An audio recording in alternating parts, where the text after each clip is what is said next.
Hi friends, Gujarati ફૂડીમાં તમારું સ્વાગત છે.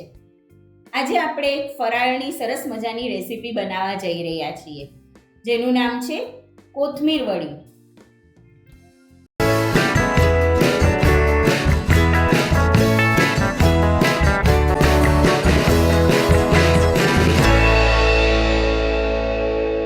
એના માટે આપણને જોઈશે 1 કપ કોથમીર, એક મોટો કપ કોથમીર લીધી છે આપણે.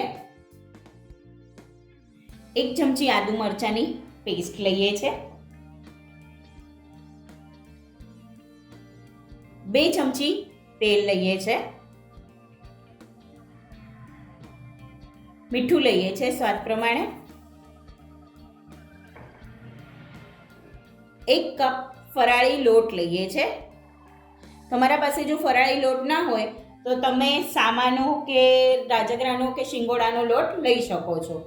હવે આ બધી વસ્તુને આપણે મિક્સ કરી લઈએ.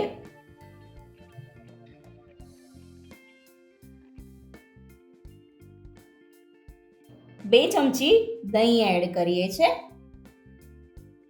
અને એને મિક્સ કરી લઈએ. હવે આપણે એમાં 2 થી 3 ચમચી જેટલું પાણી એડ કરીએ છે. અત્યારે મેં 2 ચમચી એડ કર્યું છે.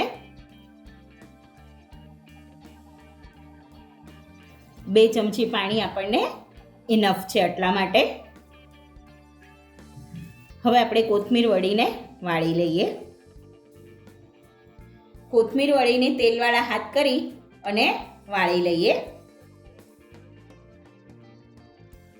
આવી રીતે આપણે કોથમીર વડીને વાળી લઈએ. તમે આને થાળીમાં પાથરી અને ઢોકળાની જેમ પણ બનાવી શકો છો.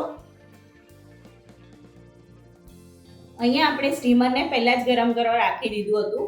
હવે એમાં આપણે કોથમીર વડીને સ્ટીમ કરવા માટે રાખી દઈએ.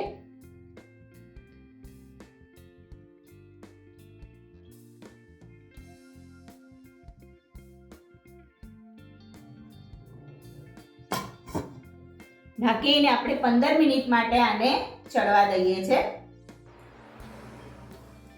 કોથમીર વડી થઈ ગઈ છે કે નહીં આપણે ચેક કરી લઈએ. યસ, કોથમીર વડી તૈયાર છે. હવે એને બહાર કાઢી લઈએ. કોથમીર વડીને આપણે ઠંડી કરી અને કટ કરી લીધી છે. હવે એને શેલો ફ્રાય કરી લઈએ.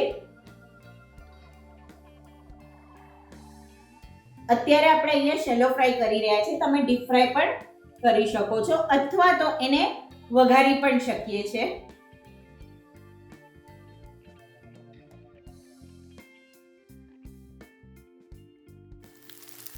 આને આપણે બંને બાજુ ગોલ્ડન બ્રાઉન કરવાની છે.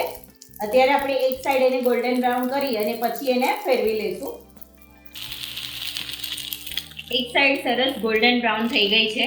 હવે આપણે એને બીજી બાજુ ગોલ્ડન બ્રાઉન કરી અને બહાર કાઢી લઈએ. તો સરસ મજાની ફરાળી કોથમીર વડી તૈયાર છે ને સરસ મજાની એક નવી રેસીપી. તો મળીએ નવી રેસીપી સાથે. ત્યાં સુધી સ્વસ્થ રહો, મસ્ત રહો અને ખાતા રહો. Thank you. લાઈક કરો, શેર કરો, સબસ્ક્રાઇબ કરો.